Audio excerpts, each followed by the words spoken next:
कल से शुरू हो रहे बजट इजलास से कबल हुकूमत ने तलब की कुल जमाती मीटिंग। पार्लियामेंट का इजलास खुशउस्लूबी से चलाने पर होगी बातचीत।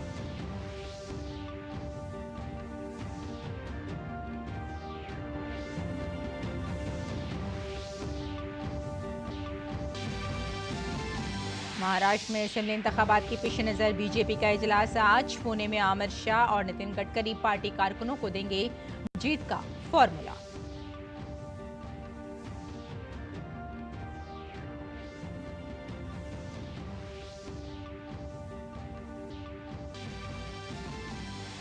वज़ीर-ए-आज़म नरेंद्र मोदी आज नई दिल्ली में आलमी सकाफती विरसा कमेटी के 46वें इजलास का करेंगे इफ्तिताह। यूनेस्को की डायरेक्टर जनरल अजोले समेत 21 रुकन ममालिक के नुमाइंदे होंगे शामिल।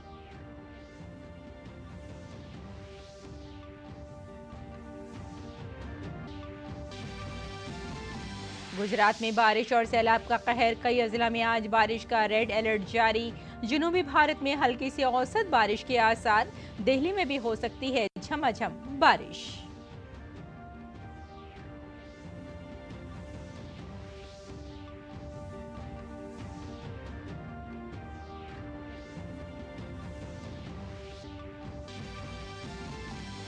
नेपाल में वज़ीर-ए-आज़म के.पी. शर्मा ओली की हुकूमत को आज एतमाद के वोट का सामना। ओली ने चौथी मर्तबा पीर को उठाया था हलफ।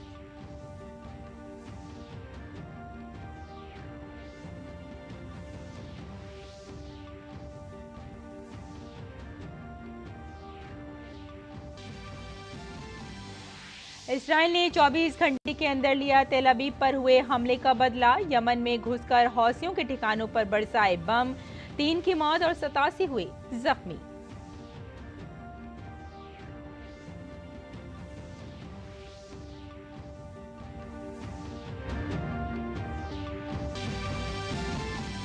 ख़वातीन एशिया कप क्रिकेट में मौजूदा चैंपियन भारत का मुकाबला यूएई से आज। एक दीगर मुकाबले में पाकिस्तान का नेपाल से होगा मुकाबला।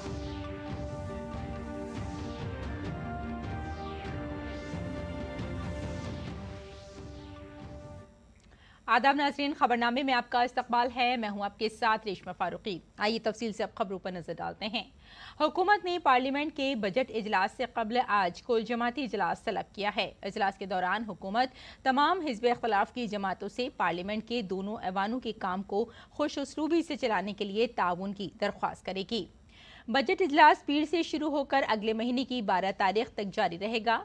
आम बजट मंगल को पेश किया जाएगा। मोदी हुकूमत की तीसरे मियाद का ये पहला बजट है।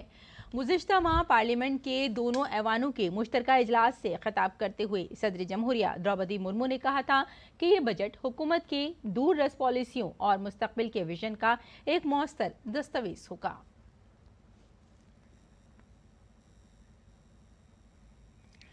महाराष्ट्र में साल के आखिर में होने वाले असेंबली इंतखाबात के हवाले से भारतीय जनता पार्टी आज एक बड़ी मीटिंग करने जा रही है। पुणे में होने वाली महाराष्ट्र बीजेपी की रियासती कॉन्फ्रेंस में आइंदा असेंबली इंतखाबात के लिए पार्टी की बदली हुई हिकमत अमली पर तबादला ख्याल किया जाएगा। इस मीटिंग में अमित शाह आइंदा असेंबली इंतखाबात के लिए 5000 से ज्यादा अहदेदारों को जीत का फॉर्मूला देंगे। मरकजी वजीर अमित शाह कल मीटिंग के लिए पुणे पहुंचे, जहां महाराष्ट्र के नायब वज़राए आला देवेंद्र फडणवीस और अजीत पवार, मरकजी वज़रा भूपेंद्र यादव और अश्वनी वैष्णव ने उनका इस्तकबाल किया। अमित शाह आज पार्टी के तमाम सीनियर रहनुमाओं, रियासती और मरकजी हुकूमत के वज़रा और दीगर अहदेदारों के साथ मीटिंग करेंगे। इस मीटिंग में रियासत की मौजूदा सूरत हाल के पेश नज़र नई हिकमत अमली पर गौर किया जा सकता है। मरकजी वजीर नितिन गडकरी आज मुनक्किद होने वाली एक रोज़ा कॉन्फ्रेंस के इफ्तिताही इजलास से खिताब करेंगे। इस कॉन्फ्रेंस के दूसरे सेशन की क़यादत मरकजी वजीर दाखिला अमित शाह करेंगे। साबिक़ मरकजी वजीर राव साहिब दानवे रियासती और कौमी सियासी मंजरनामे पर तजावीज़ पर तबादला ख्याल करेंगे।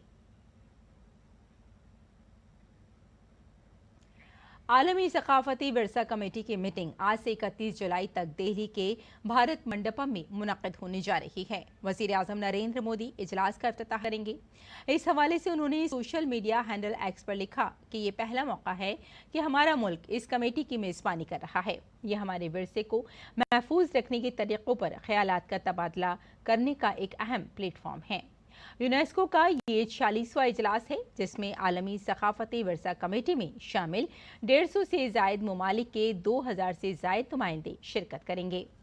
ये बैनुल-अक़वामी सतह का प्रोग्राम G20 सरबराही इजलास के बाद पहली बार मुल्क में मुनक़्क़िद किया जा रहा है। यूनेस्को के ताउन से वजारत सकाफत की जानिब से मुनक़्क़िद प्रोग्राम में यूनेस्को के डायरेक्टर जनरल आड्रे आजोले, मुख्तलिफ ममालिक के वज़राए सकाफत, सफ़ीर और माहिरीन इस तक़रीब में शिरकत करेंगे। आलमी सकाफती विरसा कमेटी का इजलास साल में एक बार होता है। इसमें आलमी सकाफती विरसा और आलमी सकाफती विरसे की फहरिस्त में शामिल किए जाने वाले मकामात से मुताल्लिक़ तमाम उमूर के इंतज़ाम के बारे में फैसले किए जाते हैं। इस इजलास के दौरान आलमी सकाफती विरसे की फहरिस्त में नए मकामात को नामजद करने की तजावीज़, 124 मौजूदा आलमी सकाफती विरसे की जायदादों की कंजर्वेशन स्टेटस रिपोर्ट और बैनुल-अक़वामी इमदाद और आलमी सकाफती विरसा फंड के इस्तेमाल वगैरह पर तबादला ख्याल किया जाएगा। अयोध्या धाम में वाक़े श्री राम मंदिर के अहाते में आज से पुजारियों को एंड्रॉयड फ़ोन के साथ जाने पर मुकम्मल पाबंदी लगा दी गई है। ये बड़ा फैसला सिक्योरिटी के नुक्ता नज़र से लिया गया है। अब रामलला के श्रृंगार से लेकर भगवान भोग में शामिल होने वाले पुजारी और पूजा करने वाले एंड्रॉयड फ़ोन के साथ रामलला के अहाते में दाखिल नहीं हो सकेंगे। राम मंदिर पुजारी की पेड मोबाइल फराहम किया जाएगा और यही नहीं, भगवान की सेवा, राम भोग और पूजा को लेकर बाकायदा एक मुआविन पुजारी के साथ 5 आर्चकों को भी तैनात किया गया है जो मुकर्ररा वक्त पर राग भोग की सेवा और रामलला की पूजा के लिए दस्तयाब होंगे। राम मंदिर ट्रस्ट काफ़ी अरसे से रामलला की सेवा के लिए मुकर्रर पुजारियों और तरबियत याफ्ता आर्चकों को मुकर्रर करने की कोशिश कर रहा है। इस सिमत में 20 नए आर्चक जिन्होंने राम मंदिर ट्रस्ट की क़यादत में पूजा अर्चना का तरबियत ली है, उनको तैनात किया गया है। ऐसा प्रतिबंध लगा दिया है मंदिर में, क्या कोई भी नेट कनेक्शन वाले हैं तो अब उनको जब मना कर दिया गया है तो बटन वाले फोन सबको दिए गए हैं जिससे कि सिर्फ बात कर सकें, कॉल स्वीकार करें, कॉल कर सकें। तो बटन वाले फ़ोन दिए गए क्योंकि अभी ये जब प्रतिबंध लगा दिया गया तो था कि वो फ़ोन हमारे पास नहीं है तो ट्रस्ट ने उनको प्रोवाइड कर दिए, उनको ट्रस्ट दे दिए, सभी पुजारियों को मिलेगा वो। और हो सकता है कुछ दिनों में जो और भी लोग हैं सभी के ऊपर रोक लग जाए कि अंदर जाएंगे तो बटन का ही मोबाइल लेके जाएंगे, इंटरनेट वाला मोबाइल नहीं लेके जाएंगे। और गुरु पूर्णिमा के मौके पर आज हरिद्वार में हर की पौड़ी समेत तमाम गंगा घाटों पर अकीदतमंदों की एक बड़ी तादाद डुबकी लगा रही है। गुरु पूर्णिमा को आषाढ़ी पूर्णिमा और व्यास पूर्णिमा के नाम से भी जाना जाता है क्योंकि महर्षि वेद व्यास इस दिन पैदा हुए थे। इस दिन शागिर्द अपने गुरु की खुसूसी पूजा अर्चना करते हैं।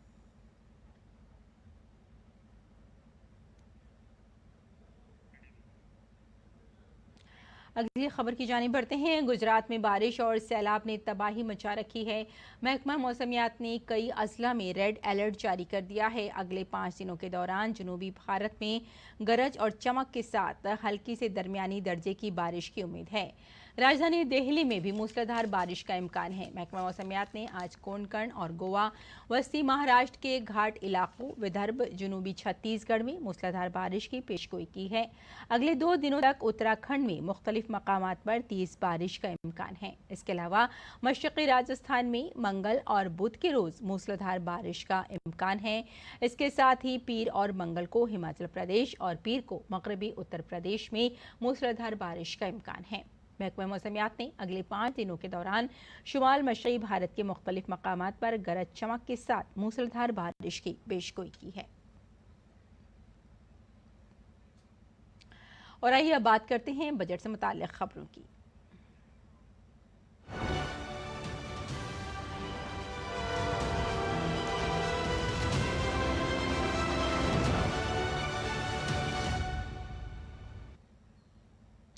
तो आइए जानते हैं कि आने वाले बजट से मुल्क के अवाम को क्या उम्मीदें हैं। अगर हम रेलवे में भी देखें तो रेलवे में भी ज़्यादा फोकस उनको करना चाहिए इंफ्रास्ट्रक्चर के ऊपर। अभी रिजर्वेशन को लेके काफ़ी सारी बातें हो रही हैं तो इसका मतलब है कि इंफ्रास्ट्रक्चर बढ़ता ही जा रहा है, तो अच्छी बात है, वो बहुत अच्छी चीज़ है।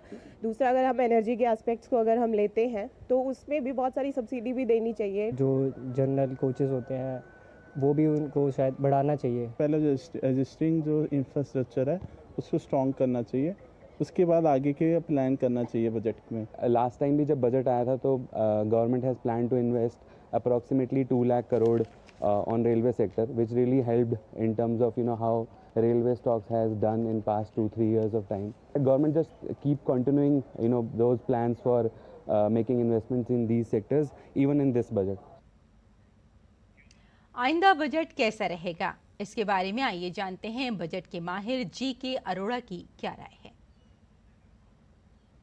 इस पॉलिसी डॉक्यूमेंट में जो जनरल अप्रोच रहेगी वो टुवर्ड्स टाइनी सेक्टर, जिसको हम बोलते हैं micro medium small scale sector की तरफ रहेगी, क्योंकि इसमें एम्प्लॉयमेंट पोटेंशियल है, इसमें एक्सपोर्ट पोटेंशियल है, इसमें लोकलाइजेशन एस्पेक्ट है, लोकल रिसोर्सेज के एस्पेक्ट्स हैं। अभी हमने G20 भी किया है, उसके बाद COP भी किया, तो ये सारे इश्यूज़ बड़े इंपॉर्टेंट हैं। तो हमें लगता है कि बजट की जनरल अप्रोच बैलेंस, दूसरा इसका ग्रीन ओरिएंटेशन, तीसरा स्मॉल स्केल इंडस्ट्री और इंफ्रास्ट्रक्चर ओरिएंटेशन रहनी चाहिए, क्योंकि यहाँ पे एम्प्लॉयमेंट पोटेंशियल और थोड़ा इक्विटेबल अप्रोच रहती है।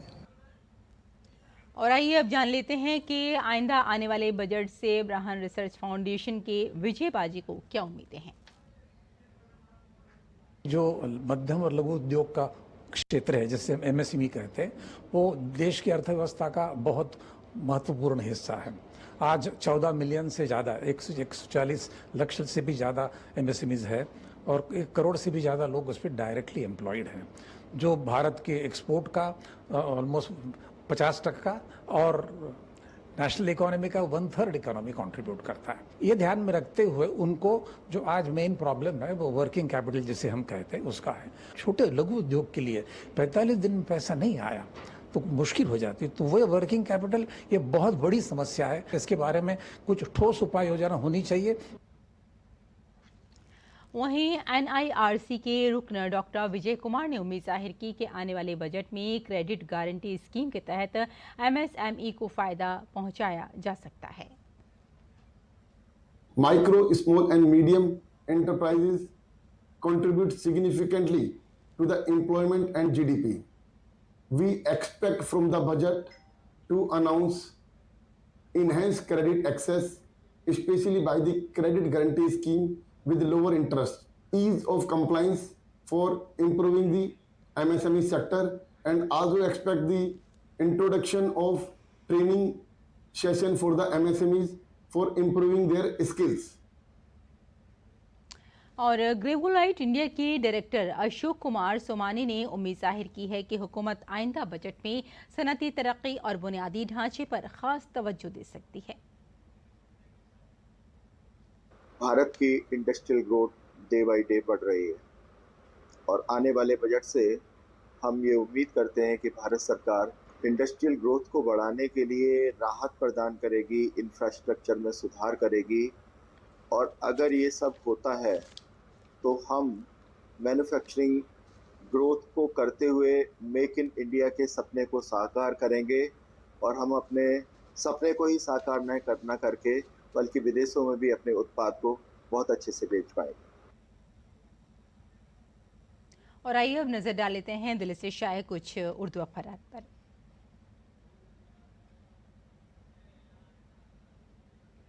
पहल की है तो अखबारात के जायजे में आइए बात कर लेते हैं सबसे पहले रोजनामा हिंदुस्तान एक्सप्रेस की। हिंदुस्तान एक्सप्रेस की और दीगर अखबारात की अगर बात करें तो कई अखबारात ने नीट यूजी के जो शहर और मरकज़ वार नताइज जारी किए गए हैं। तो नाज़रीन अब आइए नज़र डाल लेते हैं कुछ और ख़बरों पर भी, उसके बाद हम आपको अखबारात का जायज़ा भी बताएंगे। फ़िलहाल बांग्लादेश में सरकारी मुलाजमतों में रिजर्वेशन बहाल करने के सुप्रीम कोर्ट के हुक्म के ख़िलाफ़ तशद्दुद का सिलसिला जारी है। इस पर काबू पाने के लिए हुकूमत ने पूरे मुल्क में कर्फ्यू नाफिज कर दिया है। मुजाहिरीन को देखते ही गोली मारने के अहकामात हैं। तशद्दुद में अब तक 115 अफराद हलाक हो चुके हैं। उधर वज़ीर आज़म शेख हसीना ने अपना गैर मुल्की दौरा मनसूख कर दिया है। वो 21 जुलाई को इस स्पेन और ब्राज़ील का दौरा करने वाली थीं। तो नाजरीन, अब आइए नज़र डाल लेते हैं एक बार फिर से अखबारात के जायज़े पर और आपको बता देते हैं कि ख़ास जो ख़बरें हैं अखबारात की वो कौन सी हैं। अगर रोज़नामा हिंदुस्तान एक्सप्रेस की बात करें तो नीट यूजी के शहर और मरकज़वार नताइज जारी हो चुके हैं। और एक और ख़बर आपको बता देते हैं, जैसे कि अभी हमने आपको बताया भी था बुलेटिन में कि बांग्लादेश से तकरीबन 1000 हिंदुस्तानी तलबा की वापसी हो चुकी है। पुरतशद्दुद हुकूमत मुखालिफ वहाँ मुजाहरे चल रहे हैं और इसमें हमसाया मुल्क में एहतजाज के दौरान अब तक 105 अफराद की मौत बताई जा रही है। मुल्क में कर्फ्यू भी नाफिज हो चुका है और फ़ौज भी तलब कर ली गई है। और आइए एक और ख़ास ख़बर पर नज़र डाल लेते हैं। रोज़नामा हिंदुस्तान एक्सप्रेस से ही नाजरीन ये ख़बर है, फ़ौजी सरबराह की जम्मू आमद और सिक्योरिटी सूरत हाल का जायज़ा लेंगे और अपनी राय भी पेश करेंगे कि सिक्योरिटी के नुक़्ता नज़र से किस तरह की वहाँ पे सिक्योरिटी और मज़ीद मजबूत होनी चाहिए। और अब देख लेते हैं रोज़नामा राष्ट्रीय सहारा की ये खबर है नाज़रीन, थाईलैंड की ख़वातीन टीम ने मलेशिया को 22 रन से हरा दिया है। और एक और ख़बर पर नज़र डाल लेते हैं, बांग्लादेश से ही ये ख़बर है। बांग्लादेश एहतिजाजी तलबा को देखते ही गोली मारने का भी हुक्म दिया गया है। जैसे कि हमने आपको बताया कि कर्फ्यू नाफिज हो गया है और वज़ीर आज़म के बैरूनी दौरे भी मनसूख हो चुके हैं वहाँ के, और इंटरनेट सर्विसेज हैं वो ताहाल अभी बंद हैं और पुलिस की मदद के लिए फ़ौज भी तैनात की गई है। और अब अगली ख़बर देख लेते हैं, सुल्तान इब्राहिम मलेशिया के नए बादशाह मुकर्रर किए गए हैं और इसके बाद जो नई हिकमत हमली होगी, नई स्ट्रेटेजिक पॉलिसी जो है वो बादशाह ही अब बनाएंगे सुल्तान इब्राहिम। और अब एक चलते चलते एक और ख़बर देख लेते हैं, फ़लस्तीनी इलाक़ों पर इसराइल का कब्ज़ा गैर कानूनी है, ये कहना है आलमी अदालत इंसाफ का। और आपको बता दें नाज़रीन कि सऊदी अरब ने आलमी अदालत इंसाफ के फ़ैसले का खैर मक़दम किया है और जल्द ही इस पर कार्रवाई का भी हुक्म नाफिज किया गया है। तो नाज़रीन, ये था अखबारात का मुख्तसर जायज़ा और आइए अब लौटते हैं बुलेटिन की जानिब। कुछ और ख़बरों पर नज़र डाल लेते हैं। ये मुल्क का पहला पायलट प्रोजेक्ट है जिसमें भारतीय ट्रेनों में इस्तेमाल होने वाली बेड शीट्स के मेयार को चेक करता है। क्या है इसका मुस्तकबिल, इस पर हमारे नुमाइंदे अभिषेक सिंह ने इस प्रोजेक्ट से जुड़े अफराद से ख़ास बातचीत की। सेंट्रल रेलवे ने एक नई पहल की है। रेल मंत्री अश्विनी वैष्णव ने इसका जायजा लिया।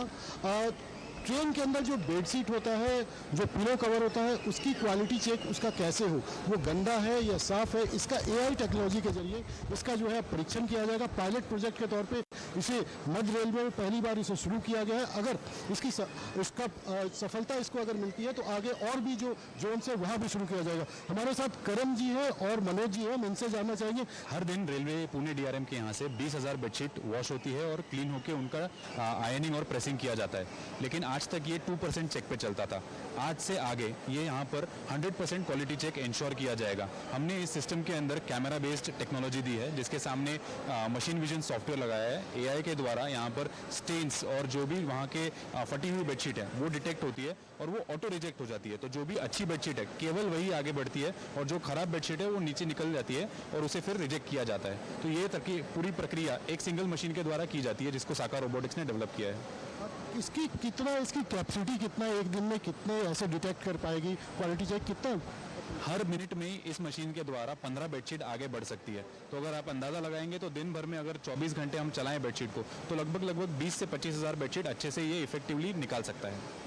कब मनोज जी से जानना चाहिए, मनोज जी कब इस प्रोजेक्ट की शुरुआत कब की गई? टेक्नोलॉजी के माध्यम से जो प्रॉब्लम हम सॉल्व कर पाए, सो वी प्रपोज दिस कि AI और मशीन विजन के माध्यम से we can provide the quality inspected bedsheet to the passenger. और पैसेंजर को बेडशीट में हमने यहाँ पे क्या किया है कि एक टॉलरेंस लेवल सेट किया है। सो रेलवे कैन डिसाइड कि 90% क्लीन चाहिए, 80% क्लीन चाहिए, उस टॉलरेंस लेवल्स को और कस्टमाइज हो सकता है उस टॉलरेंस लेवल को। तो जिस टाइप से वो टॉलरेंस लेवल 90% है तो 90% के नीचे वो बेडशीट जाएगा नहीं, वो रिजेक्ट हो जाएगा। यहाँ पे पूरा देखिए इसका एक्सेप्टेड दिखाएगा, यहाँ पे रिजेक्टेड, और टोटल बेडशीट का काउंट कितना है ये दिखाएगा। ये दिखा रहा है 91% एक्सेप्टेड है, जैसे टॉलरेंस लेवल के एग्जैक्ट है तो 19% एक्सेप्टेड है। और एआई टेक्नोलॉजी का जो उपयोग यहाँ पर रेलवे कर रही है पुणे में, ये भारत में पहली बार है। और आप देख रहे हैं कि क्वालिटी चेक जो बेडशीट को लेकर अमूमन कंप्लेन आता था पैसेंजर्स का, अब शायद इस पायलट प्रोजेक्ट के बाद जो और भी इस तरीके के प्लांट जब लगाए जाएंगे तो शायद देखने को नहीं मिलेगा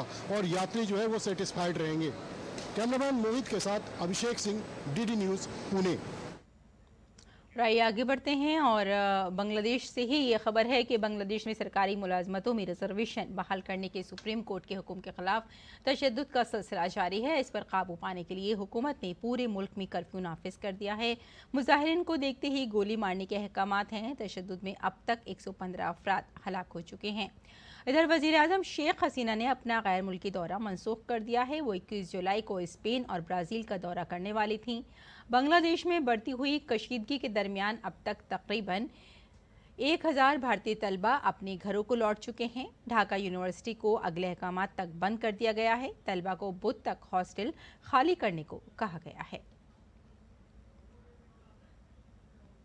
नेपाल के नौमुंतखब वज़ीर आज़म केपी शर्मा ओली आज पार्लियामेंट में एतमाद का वोट हासिल करेंगे। केपी शर्मा ओली आज दोपहर 1 बजे ऐवान नुमाइंदगान में फ्लोर टेस्ट का सामना करेंगे। CPN UML के सदर ओली ने 15 जुलाई को अपनी चौथी मुद्दत के लिए हलफ लिया। नेपाल के आइन के मुताबिक ओली को अपनी तकरूरी के 30 दिनों के अंदर एतमाद का वोट हासिल करना ज़रूरी है। सदर रामचंद्र पौडेल ने ओली को पार्लियामेंट की सबसे बड़ी पार्टी नेपाली कांग्रेस के साथ मखलूत हुकूमत की क़यादत करने के लिए वज़ीर आज़म मुंतखब किया था। ओली ने पुष्प कमल दहल प्रचंड की जगह ली थी, जो गुज़िश्ता हफ्ते पार्लियामेंट में एतमाद का वोट हासिल करने में नाकाम रहे। नेपाल की 275 रुकनी पार्लियामेंट में हुकूमत बनाने के लिए 138 अरकान की अक्सरियत ज़रूरी होती है। नेपाली कांग्रेस और CPN UML के 166 अरकान हैं। इसके अलावा कई दीगर जमातों की भी जमायत हासिल है। हौसी बागियों के तेल अबीब शहर पर मुहलिक ड्रोन हमले के एक दिन बाद इसराइल ने मगरबी यमन में बागियों के कई ठिकानों पर हमला करके जवाबी कार्रवाई की। इस हमले में 3 अफराद हलाक और 87 जख्मी हो गए हैं। इसराइली फौज ने हौसियों का गढ़ समझे जाने वाले मगरबी बंदरगाही शहर हदीदा में हौसियों के मुतादिद ठिकानों पर हमला किया। इसराइल ने बंदरगाह पर तेल और डीजल जखीरा करने की सहूलियात और मुकामी पावर कंपनियों को निशाना बनाया है। इस हमले से बंदरगाह पर आग लग गई और बिजली की फरहमी में खलल पड़ा। इससे कबल जुमे को हौसी बागियों ने तेल अबीब पर एक ड्रोन और एक बैलिस्टिक मिसाइल फायर किया था, जिसके नतीजे में 1 शहरी हलाक और 8 जख्मी हो गए थे। और खेल की खबरों में खवातीन एशिया कप क्रिकेट में अपने दूसरे मैच में UAE का सामना करेगी। भारतीय खवातीन टीम का मुकाबला मुत्तहिदा अरब अमारात से होगा। और भारतीय खवातीन क्रिकेट टीम ने रवां सीज़न में अपनी मुहिम का आगाज़ पाकिस्तान के खिलाफ 7 विकेटों से बड़ी जीत के साथ किया, जबकि UAE को अपने पहले मैच में नेपाल के हाथों शिकस्त का सामना करना पड़ा। खवातीन एशिया कप क्रिकेट में आज खेले जाने वाले दूसरे मैच में पाकिस्तान खवातीन टीम का मुकाबला नेपाल से होगा। रवां सीजन में पाकिस्तान को अपने पहले मैच में भारत के हाथों शिकस्त का मुंह देखना पड़ा था। वहीं नेपाल की टीम ने अपने पहले मैच में UAE को शिकस्त देकर अपनी मुहिम का आगाज किया है। और आइए अब जानते हैं मौसम का मिजाज।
तो नाज़रीन, खबरनामे में फिलहाल इतना ही। इजाज़त दें। आदाब।